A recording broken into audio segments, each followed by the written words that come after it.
하나님께서 우리를 지명하여 부르신 줄로 믿습니다. 아멘. 귀한 찬양 감사합니다. 오늘 말씀을 통해 또 착하게 살지 맙시다 라는 제아의 말씀 나눌 때에 저 여러분 가운데 귀한 은혜가 있길 간절히 소망합니다. 초등학교나 유치원 다니다 보면 이제 아이들이 졸업할 때쯤 되거나 이럴 때 되면 여러 가지 상을 줍니다. 특별하게 대부분 주는 상은 뭐냐면 개근상, 그죠? 정근상, 이런 상을 줍니다. 근데 꼭 빠지지 않는 상 중에 하나가 뭐냐면 착한 어린이상이라는 것이 있습니다. 아이가 다른 사람을 잘 배려하고 다른 사람들에게 좋은 행동들을 했었을 때에 선한 영향력이 있다라는 친구들에게 착한 어린이상을 주긴 합니다. 혹시 여러분도 받아보셨습니까?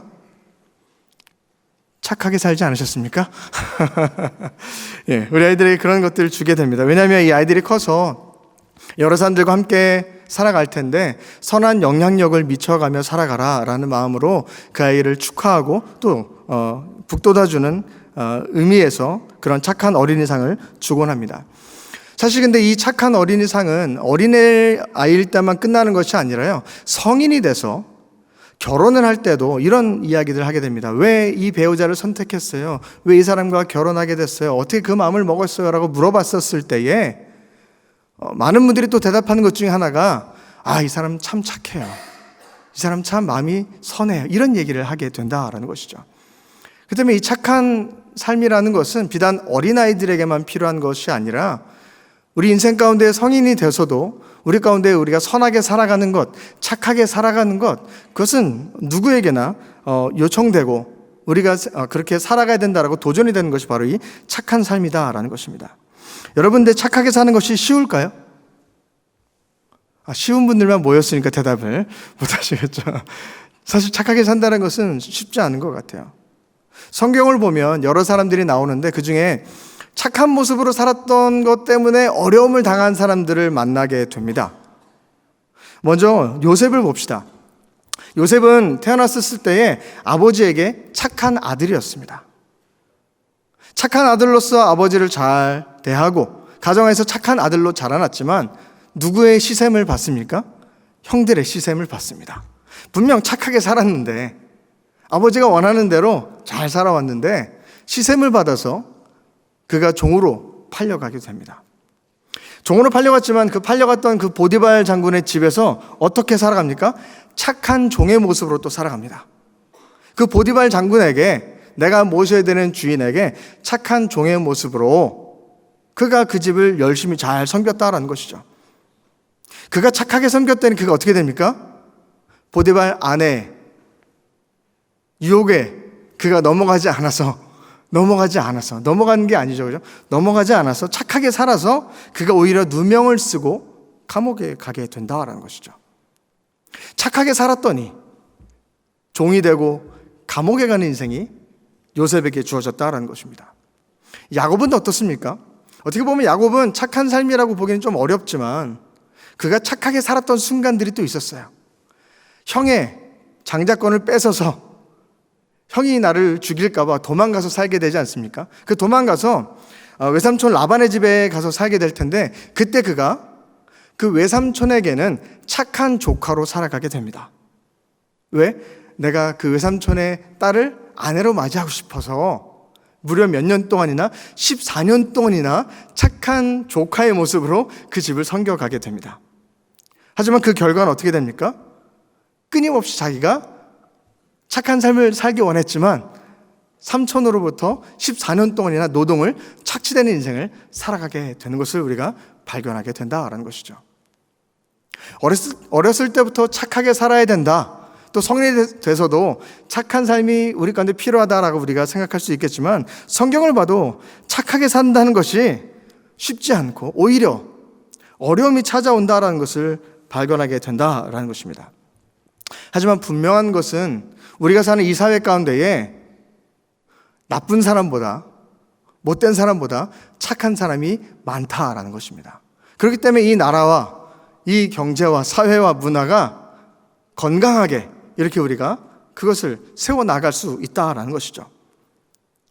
신호를 안 지키는 사람보다 신호를 지키는 사람이 훨씬 많다라는 것이죠.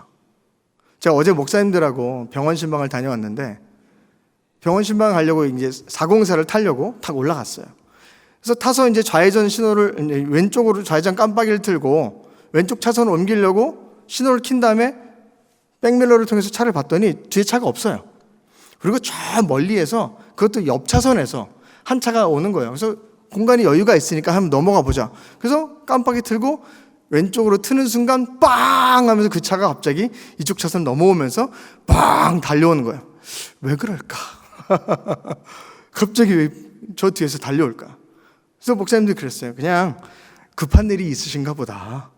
그리고 우리가 천천히 조심히 가자 나가면서 저희가 좀 피해 갔습니다. 그때는 또 그분은 또 손살같이 이곳에 갔다 저곳에 갔다 막 달려가시더라고요. 목사님들이 참은 것이 착해서 그렇습니까? 그렇지 않습니다. 그냥 참은 겁니다. 목사님들끼리 있으니까. 혹시 혼자 있었으면 뭐라고 했을지도 몰라요. 하지만 그래도 이렇게 법률을 지키지 않는 사람들보다는 법률을 지켜나가는 사람들이 많은 사회를 우리가 살아가고 있다는 것입니다. 하지만 이렇게 착하게 산다고 해서 그 사람이 더 건강하게 살아갑니까? 착하게 살면 질병이 찾아오지 않습니까? 찾아올 수 있습니다. 착하게 산다고 돈을 더 많이 벌 수 있습니까? 그렇지 않고 오히려 손해볼 수도 있습니다. 반대로 생각해 봅시다. 그럼 악하게 산다고 손해를 보지 않고 더 이익을 많이 가져갑니까? 꼭 그렇지만도 않습니다. 악하게 산다고 해서 내가 병들지 않고 오히려 더 건강하게 살아갈 수 있습니까? 그렇게 보장되지는 않습니다. 착하게 사나 악하게 사나 우리 일상의 삶 가운데에 우리가 원하는 것을 쟁취함에 있어서는 그것이 크게 좌우되지는 않게 된다라는 것이죠. 성경에서도 그렇기 때문에 믿음의 길을 가는 사람들, 의롭게 살기 원하는 사람들이 답답한 마음이 생겼어요. 무엇 때문에? 나는 하나님의 자녀로 착하게 살겠다고, 의롭게 살겠다고 많은 것을 절제하면서 살아가고 있는데 오히려 그렇게 사는 나보다 내 옆에 보니 하나님의 뜻대로 살아가지도 않고 자기 마음대로 천방지축, 다른 사람을 배려한 거 전혀 고려하지 않고 사는 사람이 더 건강하고 더 떵떵거리면서 더 부를 축적하며 나가며 살아가는 모습들을 보며 하나님께 탄식하는 이야기들이 나오게 됩니다. 우리 시편 말씀 봐볼까요? 시편 73편 12절 말씀 볼 텐데요. 함께 같이 읽어볼까요? 시작. 볼지어다 이들은 악인들이라도 항상 평안하고 재물은 더욱 불어나도다. 내가 내 마음을 깨끗하게 하며 내 손을 씻어 무죄하게 한 것이 실로 헛되도다. 나는 종일 재단을 당하며 아침마다 징벌을 받았도다. 12절은 뭐라고 합니까? 볼지어다 이 악인들이라도 항상 이 악인들은 평안하다는 것입니다. 재물은 더욱더 그 사람들은 불어난다는 것이죠. 근데 내 모습을 보니 13절에 내 마음은 나는 깨끗하게 하고 내 손을 씻어서 나는 무죄하게 살았는데 지금 보니 이것이 주님 헛된 것 같습니다 라고 얘기합니다. 나는 종일 재난을 당하고 아침마다 징벌을 받는 어려운 인생을 살아가고 있습니까? 하나님 착하게 사는 거 맞습니까? 이렇게 살아가는 것이 맞습니까? 라고 하나님께 탄식하며 물어본다라는 것이죠. 그때 성경을 보면 여러 번을 통해서 하나님께서 말씀하시는데요. 하나님의 대답은 이렇습니다. 잠언 24장 1절 말씀 한번 같이 봐볼까요? 제가 읽겠습니다. 하나님께서 그런 탄식하는 자들에게 주시는 메시지예요. 너는 악인의 형통함을 부러워하지 말며 그와 함께 있으려고 하지도 말지어다. 주님께서 말씀하세요. 그 사람들이 그렇게 하는 것이 부럽느냐? 악인 선하게 살지 않아도 잘 되는 것 그거 부러워하지 말아라. 그리고 그들과 함께 있으려고도 그들처럼 함께 행동하려고도 하지 말아라. 이어지는 19절 말씀도 한번 같이 보여주시겠습니까? 19절 말씀이 이렇게 나옵니다. 너는 행악자들로부터 말미암아 분을 품지 말고 악인의 형통함을 부러워하지 말라. 그래서 결국 하나님의 대답은 무엇입니까? 그렇게 사는 사람들 부러워하느냐? 네가 보기에 그 사람에게 착하게 살지 않아도 잘 되는 것 때문에 너도 그렇게 살아가고 싶느냐? 그렇게 유혹을 받느냐? 그 말씀 가운데 하나님의 답은 그렇습니다. 그를 부러워하지 말고 그를 따라하지 말라. 시편 1편을 말씀하시죠. 그들은 바람에 나는 겨와 같도다. 무릇 의인에게는 내가 인정하지만 악인의 길을 망하게 될 것이다. 심판의 날 가운데 내가 그들을 심판하게 될 것이다 라고 분명하게 주님께서는 말씀하고 계십니다. 사랑하는 성도 여러분, 성경에서 우리에게 요청하는 것은 착하게 살아가라 라고 말씀하고 계십니다. 저를 한번 따라 하시겠습니까? 착하게 살아갑시다. 배려하고 양보하고 착하게 살아갑시다.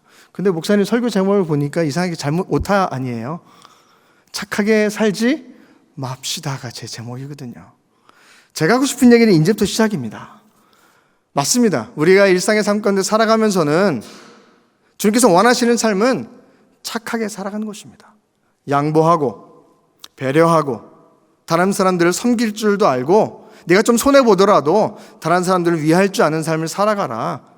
그것이 하나님의 은혜를 받은 십자가의 은혜를 경험한 하나님의 자녀의 삶이다라는 것입니다.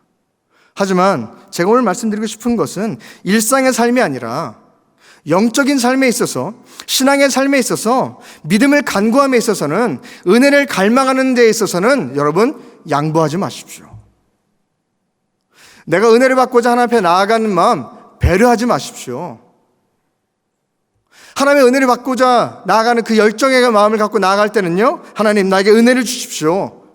주님 나에게 믿음을 허락하여 주옵소서. 주님 나를 사용하여 주옵소서. 그 마음 가운데는 다른 사람을 배려하는 것이 아니라, 양보하는 것이 아니라, 착한 마음으로 나가는 것이 아니라 쟁취하는 마음을 갖고 은혜 자리 가운데 나가는 우리가 될 줄로 믿습니다. 신앙의 자리 가운데 나아갈 때는요, 착하게 나가는 것이 아닙니다. 점잖하게 나가는 것이 아니다라는 것이죠.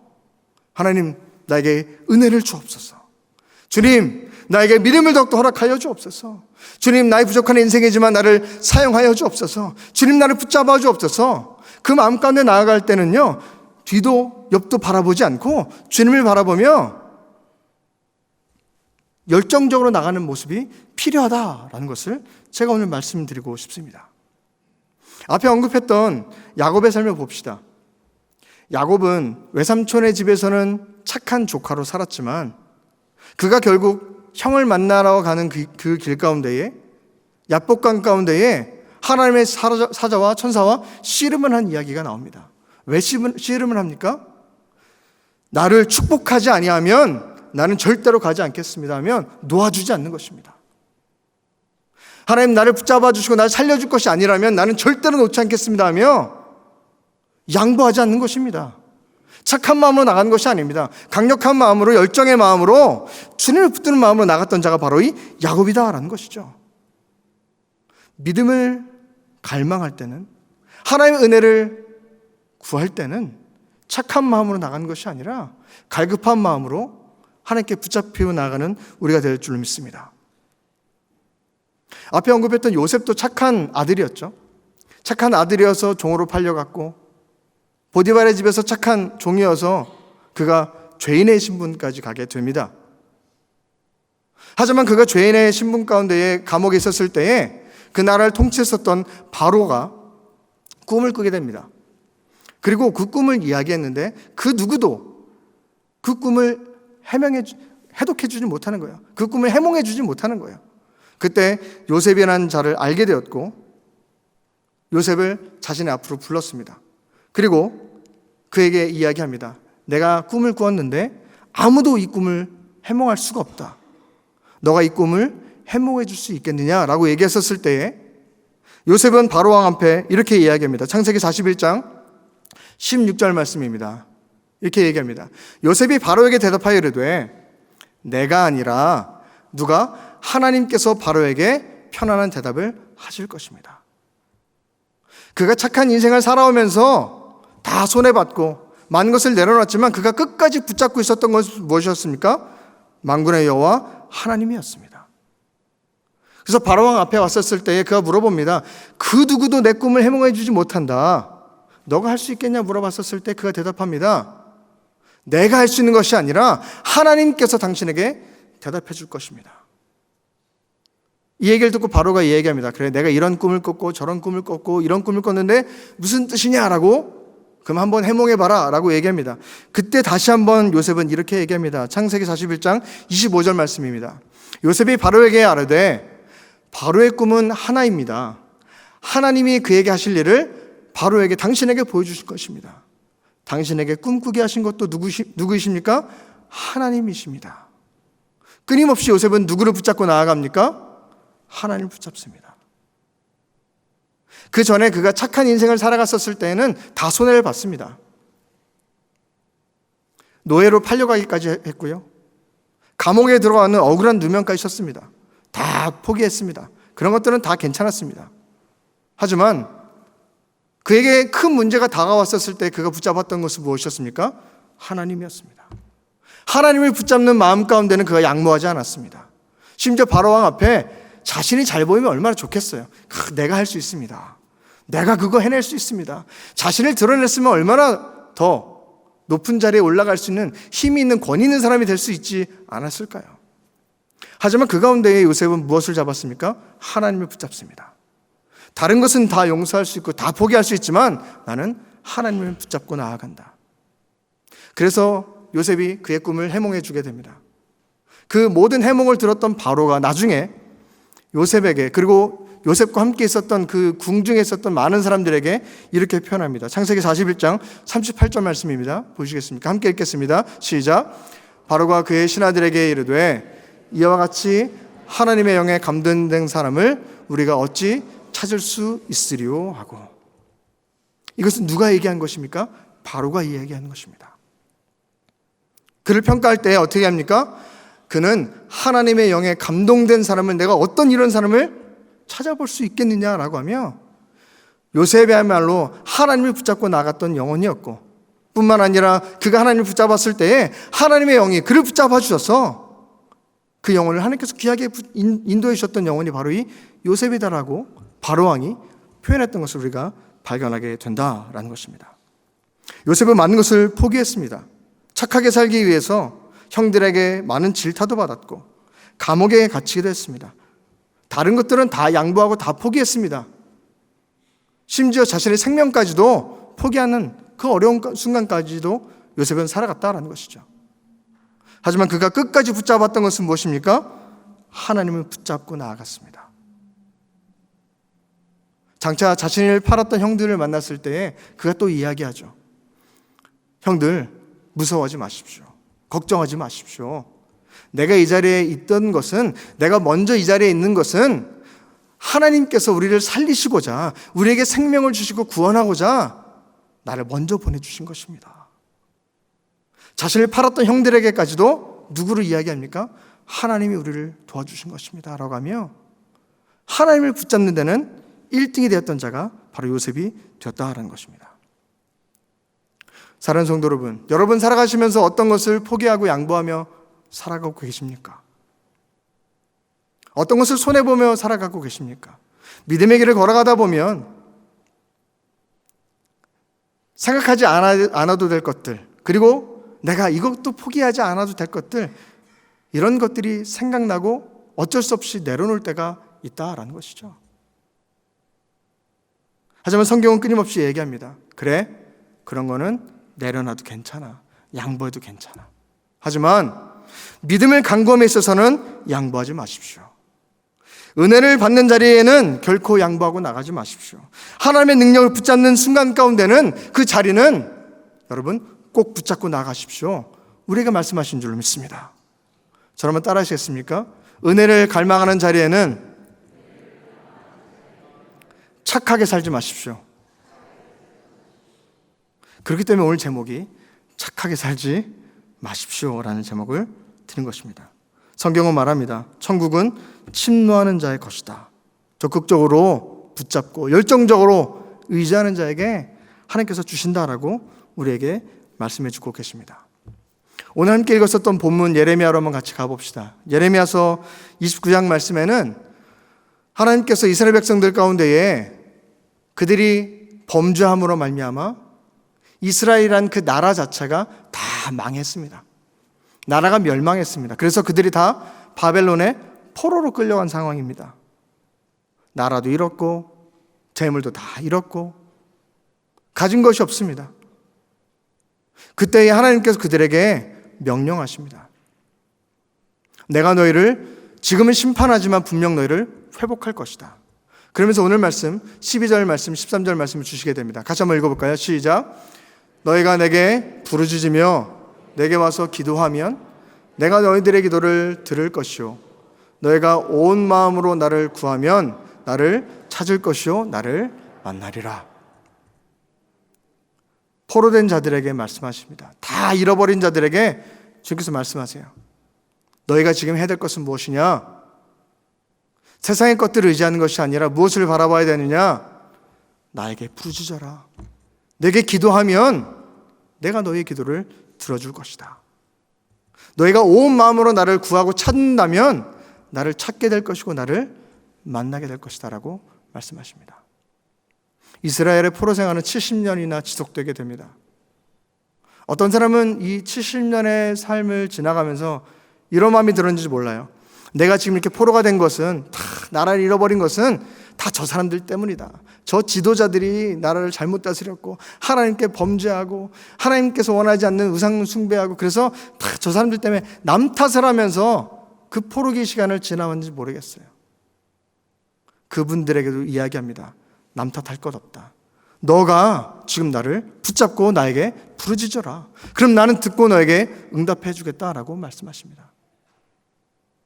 또 어떤 사람들은 이 70년을 지나가면서 주님, 그것은 다른 사람이 잘못한 것이 아니라 내가 잘못한 것입니다. 내가 범죄하였고 내가 하나님 앞에 온전히 서지 못했기 때문에 이 나라가 멸망한 것이고 내가 심판받은 자입니다라고 하며 하나님 제가 면목이 없습니다. 주님을 바라볼 수도 없습니다라고 고백하며 70년을 지나왔는지도 모르겠어요.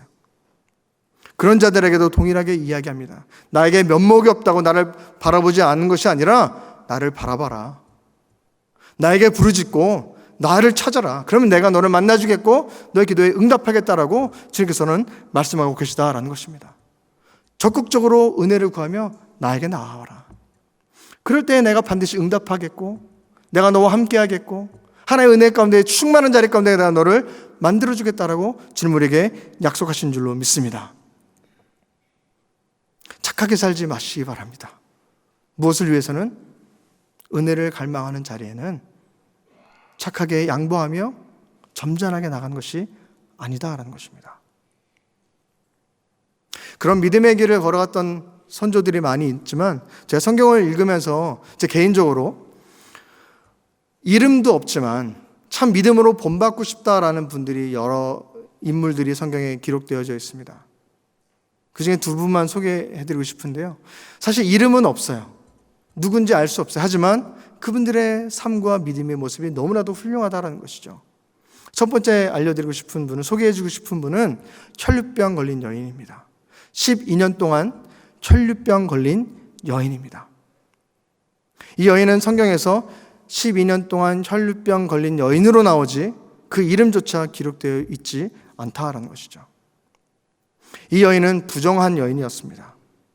유대 율법 가운데에 피를 흘리는 자로서 다른 사람들과 가까이 갈 수조차 없는, 같은 동네에서도 살 수 없는 안타까운 삶을 살아가고 있었다라는 것이죠.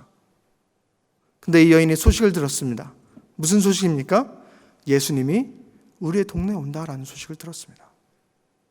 그리고 이 여인 가운데는 어떤 믿음의 마음이 생깁니까? 저 예수님의 옷자락만 붙잡아도 나는 이 병이 나을 수 있다라는 마음을 갖게 됩니다.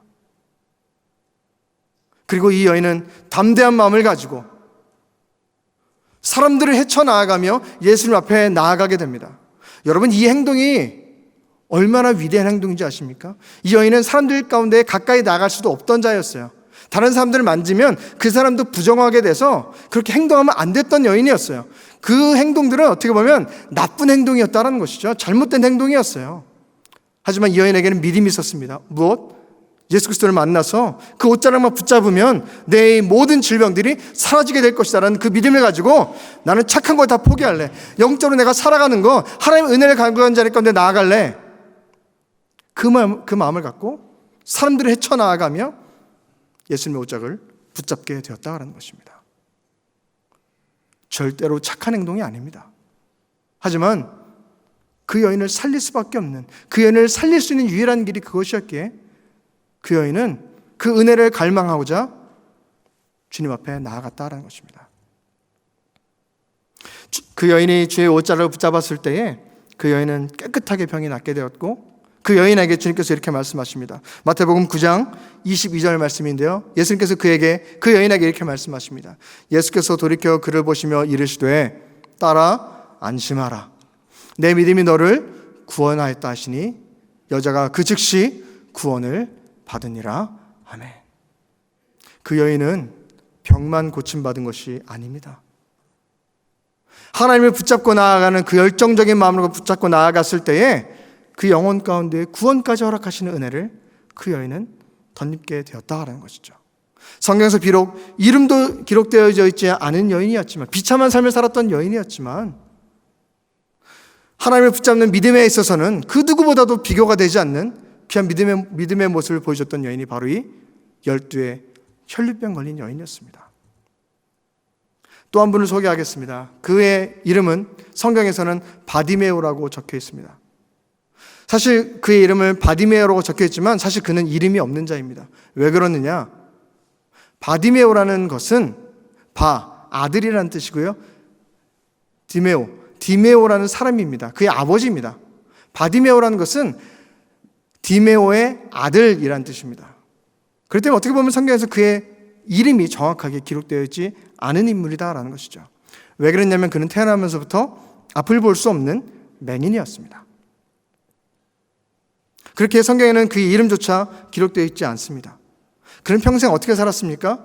다른 사람들에게 눈이 보이지 않으니까 구걸을 하기 위해서 착한 삶을 살아왔습니다.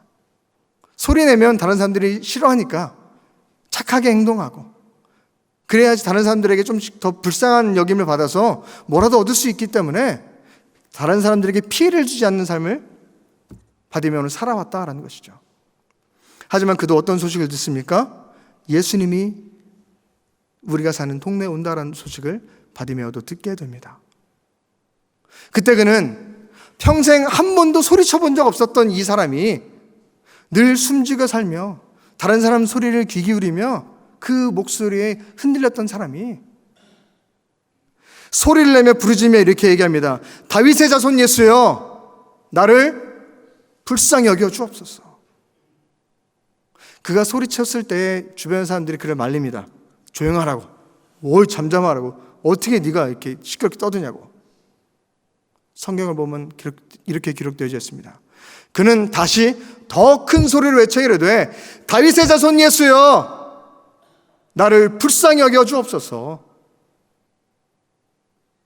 한 번도 소리치지 않고 다른 사람들에게 피해를 주지 않았던 이 영혼은 자신의 삶을 놓고 하나님의 은혜를 간구하는 자리 가운데는 소리를 외쳐가며 다른 사람에게 피해를 준다 할지라도 나는 이거 붙잡아야 돼, 나 이거 아니면 안 돼 라는 마음을 가지고 소리치며 하나님께 간구했을 때 하나님께서 그를 붙잡아 주시고 그의 눈을 뜨게 만들어 주셨습니다. 그리고 또 그에게 말씀하십니다. 마가복음 10장 52절에 예수께서 바디메오에게 이렇게 말씀하십니다. 우리 함께 읽겠습니다. 시작. 예수께서 이르시되 가라, 내 믿음이 너를 구원하였느니라 하시니 그가 곧 보게 되어 예수를 길에서 따르니라. 아멘. 예수님께서 너의 믿음을 보시고 너를 구원하였느니라. 그리고 그의 몸에 질병이었던 보지 못했던 눈을 뜨게 되었고 그 길로 예수를 따라가는 예수의 제자의 삶을 살아가는 모습을 발견하게 됩니다. 사랑하는 성도 여러분, 믿음에 있어서는 우리가 양보해서는 안 되는 것입니다. 하나님의 은혜를 간구함에 있어서는 착하게 순종하며 점잖하게 행동하는 것이 결코 옳은 길이 아니다라는 것입니다.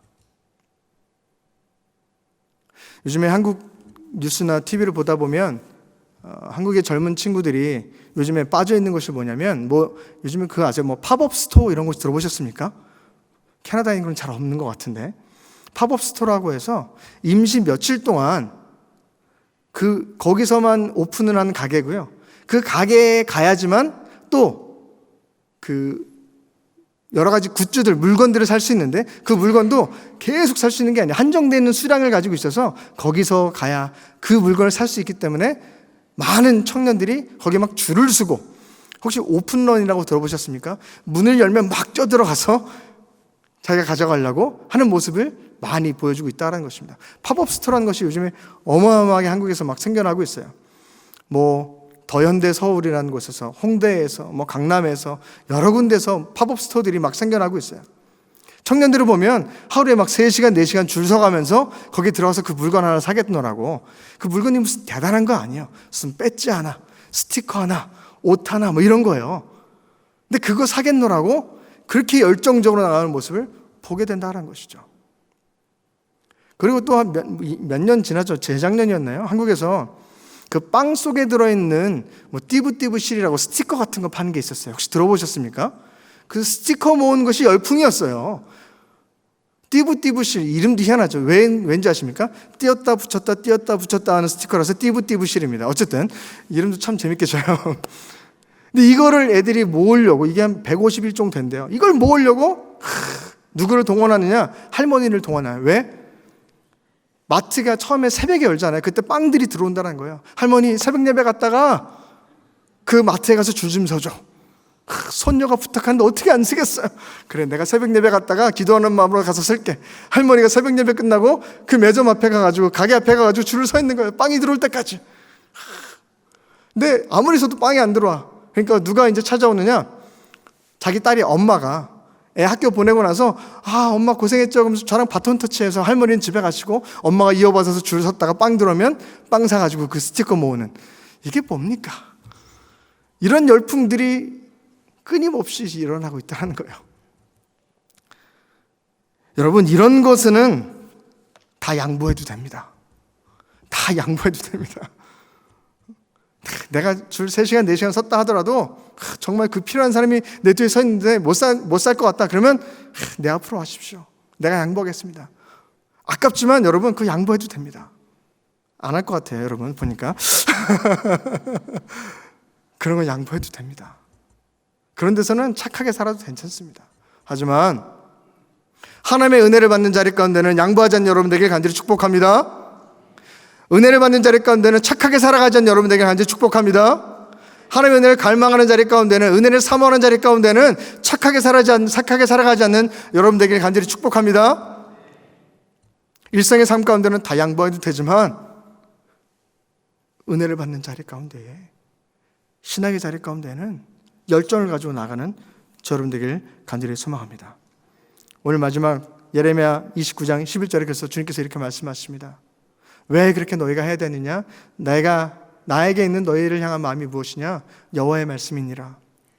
너희를 향한 나의 생각을 내가 아나니 평안이요 재앙이 아니니라. 너희에게 미래와 희망을 주는 것이니라. 너희가 나를 부르짖고 붙잡고 나아갔을 때에 너희에게 희망찬 미래가 주어질 것이고 평안이 주어질 것이다 라고 주님께서 우리에게 약속하신 줄로 믿습니다. 세상의 것은 양보하더라도 주님께서 주시는 은혜는 양보하지 않는 여러분에게 간절히 축복합니다.